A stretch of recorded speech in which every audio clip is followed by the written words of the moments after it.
Welcome back to the YouTube channel Malawian Cameras. Basi tiyang'ane zomwe zikuchitika ku Iran komanso ndi Trump. By the way, tingoyamba ndi mutu kuti Iran yarulutsa video kamene kakuonetsa kuti chistima chija anachiyandikira nkuchijambula kenako ndi kuauza kuti ichichi chipita chitanyenyeka. Iran just released a video of American warships that they took in secret, and the US has been really embarrassed. Today, the Iranian army released footage of the American aircraft carrier and strike group that is currently sailing through the Persian Gulf. And the reason this is such a big deal is because it's footage that Iran obviously took themselves. And from the footage, it seems like they were really close to the American warships. But So anyway, guys, tiyambe pano kulongosola kuyambira so just stay tuned and be there mpaka na kumapeto kwa video imene. So choyambirira nchono kuti a Trump mmene ananena kuti atatumiza beautiful, and by the way, there's another beautiful armada floating beautifully toward Iran right now. So we'll see. I hope they make a deal. I hope they make a deal. By the way, actually ndituchandika ku Iran kuja, and pamene ndituchandikira ku Iran akukanga kuti akunena kuti apapata akuluakulu pofunika you have to take a deal. We have to make a deal. We have to make some negotiations. Tikambiyane zokambiyana nazo. And nkhani ndino kuti like my statement akungo sinda first statement yoyambirira inali tikubwera kumene kuchifukwa cha ma protesters amene ndithu inuyo akufunika help. By the way, ku America nso ndithu kuli ma protesters ku Minnesota kumene koko anthu akumatcha kwambiri, and aphaso munthu wa number 2 wachiwiri amene ali nurse amupha ndithu amupha ndi apolisi akumene koko. So mpaka naso ambaso kulemba so anthu kuti ifeso tufuna Ayatollah abwere kuno azatithandize. Mmene analembera anthu ku Iran kuti tufuna Trump abwere azatithandize, nawonso afuna Ayatollah Khamenei afike kumene ndithu akuti akawathandize. So uku kuli ma protest, kuli ma demo, kuso kuli ma demo, uku apolisi akugwira akupha anthu amene kupanga mademo kwambiri yenchane ukuso limozimozisa akuphaso anthuso. So koma America kunyamuka apita ku Iran akuti ifani mukupha anthu kumene koko akuyiwaza amene akwapha kwawo kasopano.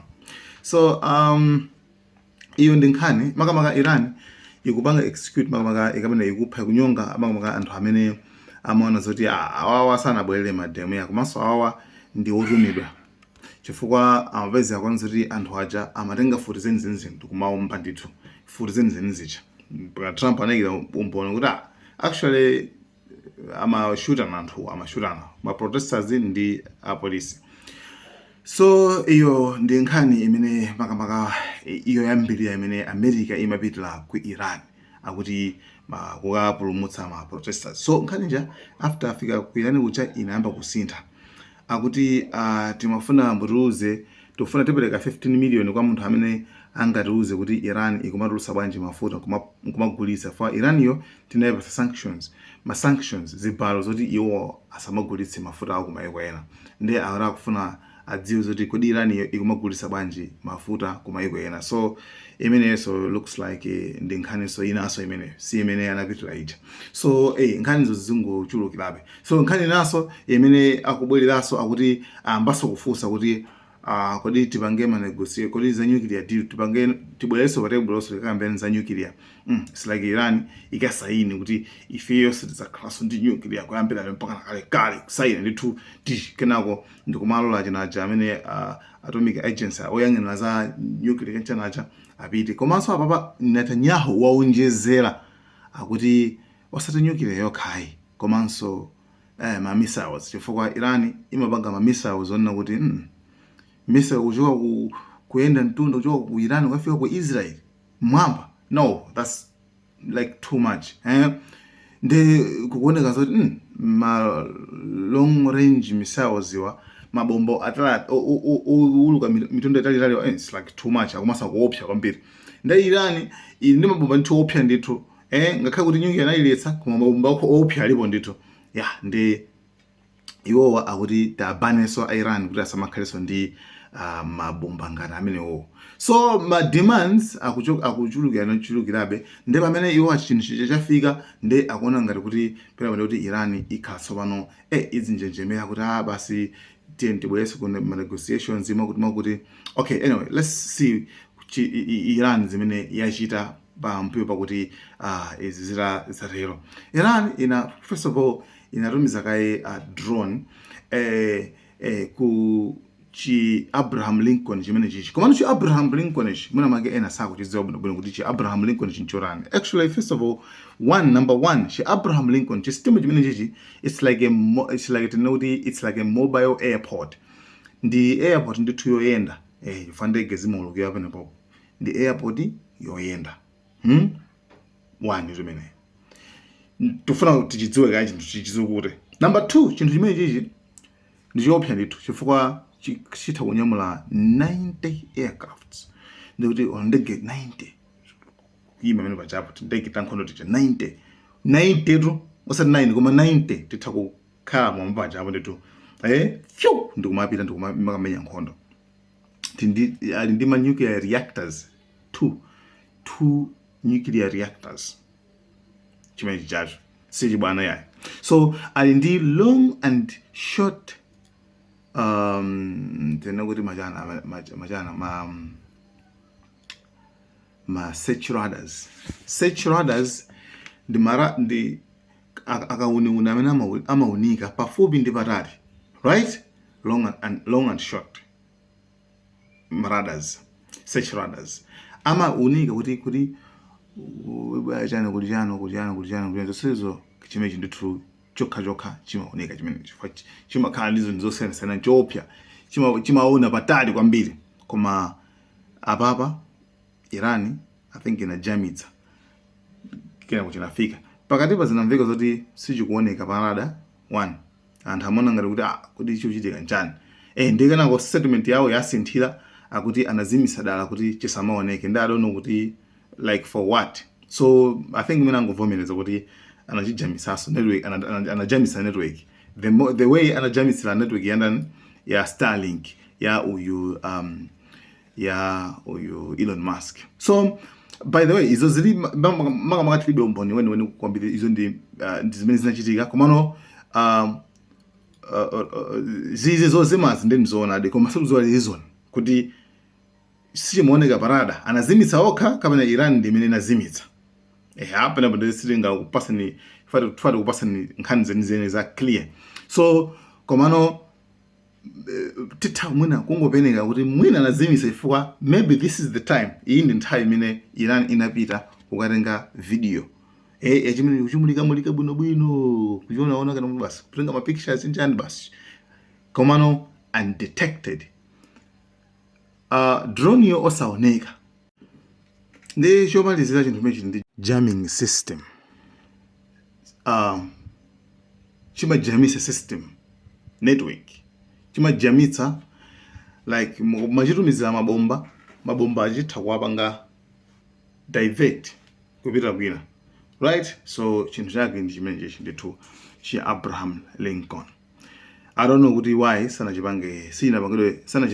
sinapange detect sichinafufuze za footage amene achijambula.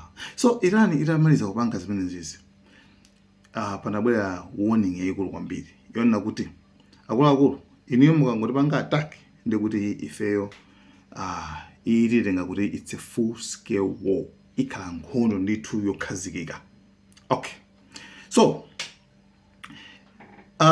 ku Iran pa madziwa pamaranda about kuliyongoti ndi maranda about apo tikamachoka pa bridge apo sitimatha kuyikapo uthenga pamene pacha zina. So ku Iran anazayikano chinsalo chachikulu kwambiri chipana pamene anajambula chisitima chija anajambula chisitima chija nda anajamba tindegeto timanyamula tija nde ndikuonesa tindegero kuti taphulitsidwa anaonesa kuti tindegero ala taphulitsidwa nde nkulemba pakati pambalipa chiyankhulo chawo nde nkuyikaso chizungu kuti zimveke bwino kuti if you sow the wind you reap the whirlwind. Akuti mukadzala mphepo ndi kuti mukolola kavuluvulu. So meaning kuna kuti iyi ndi warning kuti America mukangopanga izizi chistima chanu chichi ndi chikuvutani. So by the way America ma njira zonse zimene zili za possible kuti akhuzogwisa ntchito pofuna kupanga attack Iran ndi zadziwika kuti ndi chimene chichi ndi Jordan chifukwa maiko ena onse amenewo ndithu akaniza kuti agwise ntchito nthaka yawo kapena airspace yawo kugwisa ntchito popangira attack dziko la Iran. Saudi Arabia yakaniza, UAE yakaniza, right? So izozo ndi zimene zili kumene koko. Iraq kuli base ya actually ya America imachita kuti Assad military base ya America. Komano definitely Iraq singagwisidwe ntchito kuti apangira attack Iran chifukwa Iraq ndi kwenekwene ndi Iran ndi chonchi. Maubale awo amaphwasulidwa kwambiri ndi ma-Americans kuma panopa anayanjana.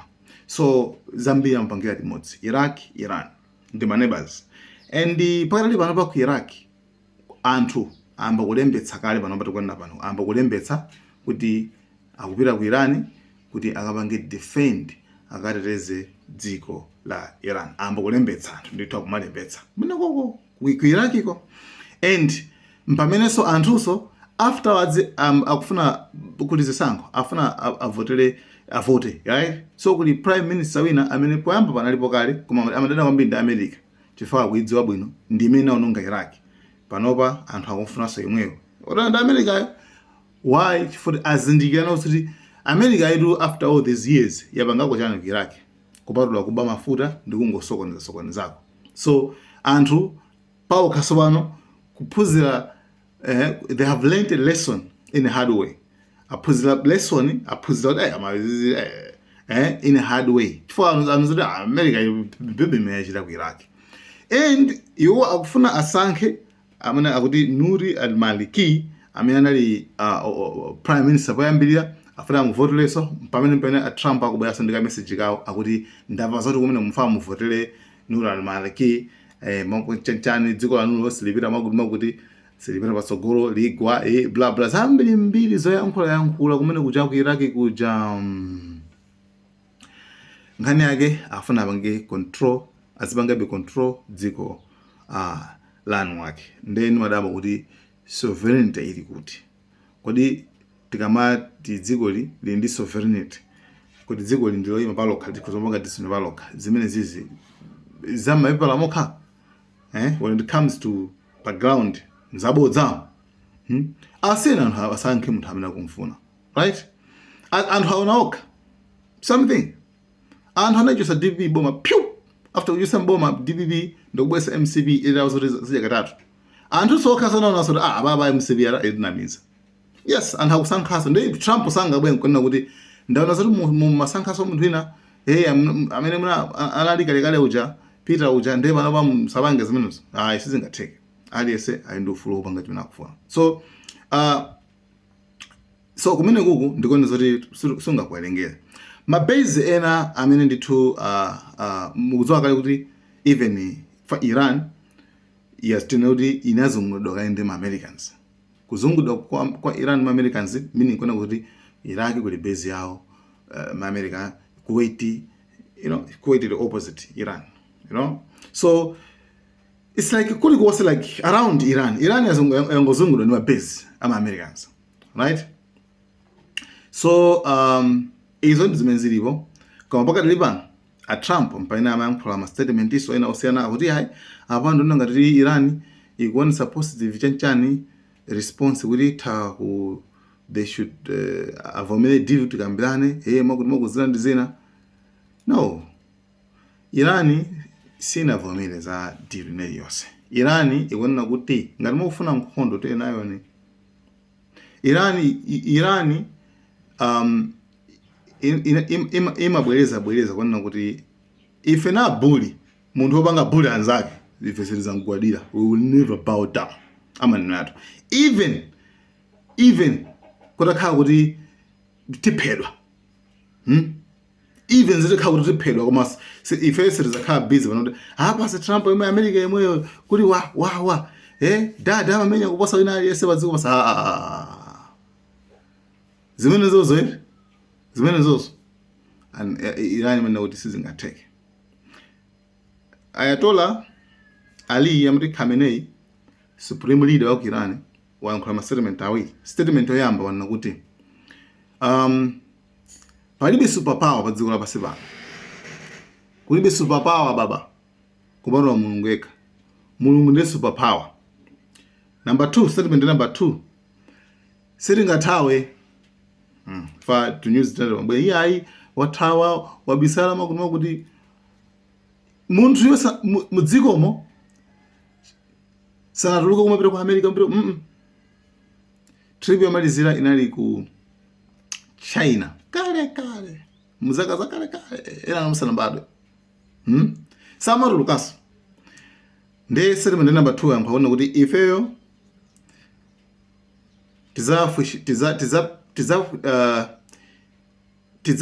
tizakwiliridwa mu nthaka yathu yomweyi. Ife tizakwiliridwa mu nthaka yathu yomweyi. Tizakwiliridwa mu nthaka yathu yomweyi. Palibe kuthawa yayi. Palibe kuthawa.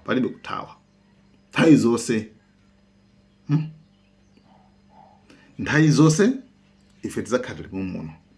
Ndayi walana news zimene ayi wathawa wabisala woterewe alipo alikonko. So apa tikungodikirana tsopano kuti a Trump tsopano chifukwa is like awapatsa okay